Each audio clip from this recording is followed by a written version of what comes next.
Assalamualaikum warahmatullahi wabarakatuh. Pada kesempatan kali ini kita akan belajar tentang apa saja properti text layout dan value beserta fungsinya.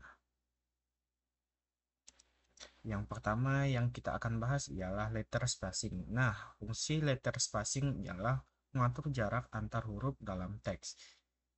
Nah, sebagai contoh saya membuat kelas example. Untuk bordernya saya menggunakan 1px, value-nya menggunakan solid, warnanya saya menggunakan ini. Untuk padding saya menggunakan 20 px, margin saya menggunakan 2 px auto value-nya.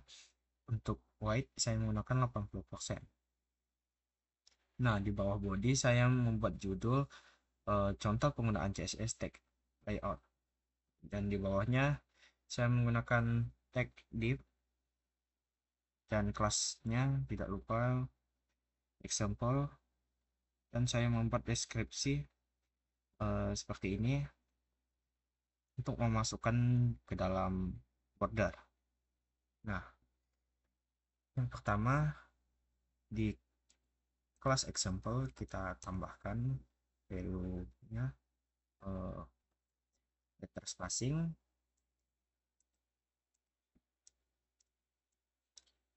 Nah, untuk value-nya 2px,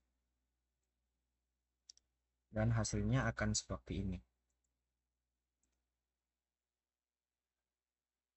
Nah, bisa dilihat jarak antar hurufnya menjadi 2px seperti ini. Yang kedua ialah word spacing. Nah, fungsinya ialah mengatur jarak antar kata dalam teks. Untuk contohnya kita masukkan di kelas example.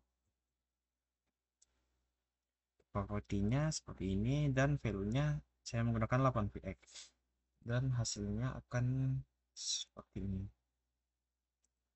Nah, bisa dilihat jarak antar katanya menjadi 8px. Untuk value-nya bisa diganti menjadi 20, 15, tergantung pemakaiannya saja. Oke, yang ketiga ialah len height. Nah, fungsinya ialah mengatur jarak antar baris teks dalam elemen. Contohnya seperti ini.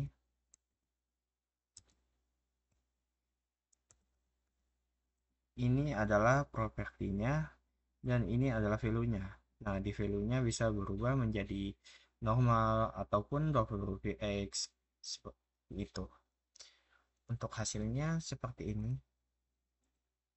Nah, bisa dilihat jarak antar barisnya menjadi 1,6.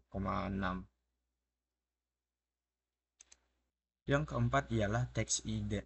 Nah, fungsinya ialah mengatur identasi baris pertama paragraf. Contohnya seperti ini. Ini adalah propertinya, dan ini adalah value-nya. Nah, di value-nya bisa berupa 0 ataupun 10%. Untuk hasilnya seperti ini. Nah, sini identasi baris pertama paragrafnya bisa dilihat. Oke, yang kelima ialah text align. Nah, fungsinya ialah menentukan perataan teks dalam elemen. Sebagai contoh, masukkan propertinya, value-nya, ini propertinya, dan ini value-nya. Nah, di value-nya bisa berupa left, right, center, ataupun justify. Untuk hasilnya seperti ini. Nah, bisa dilihat perataan teks dalam elemennya berubah secara otomatis. Oke, next. Yang keenam ialah vertical align.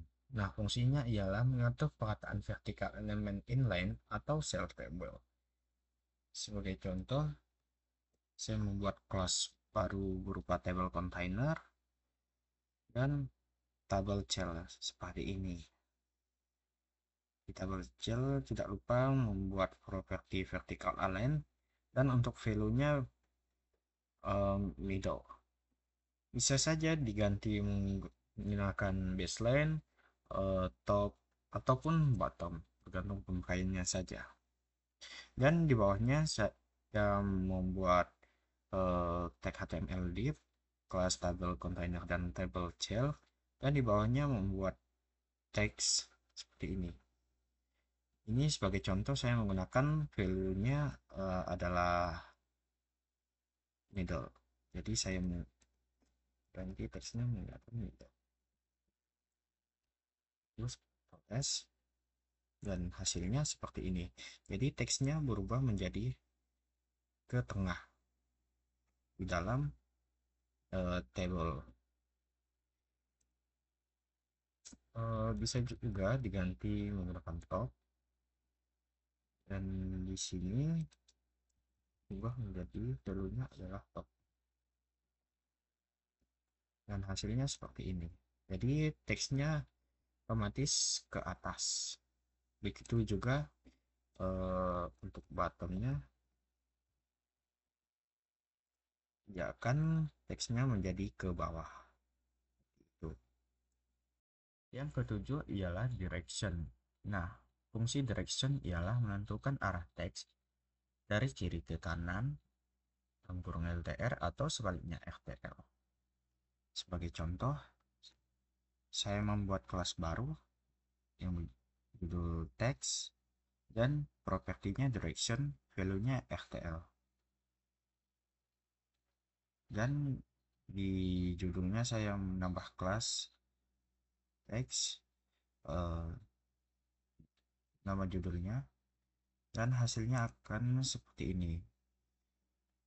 Otomatis tagnya berubah menjadi ke kanan, atau bisa juga diganti menjadi kiri, dan otomatis tagnya berubah menjadi ke kiri.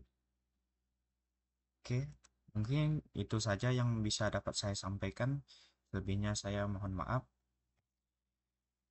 Sekian dari saya. Wassalamualaikum warahmatullahi wabarakatuh.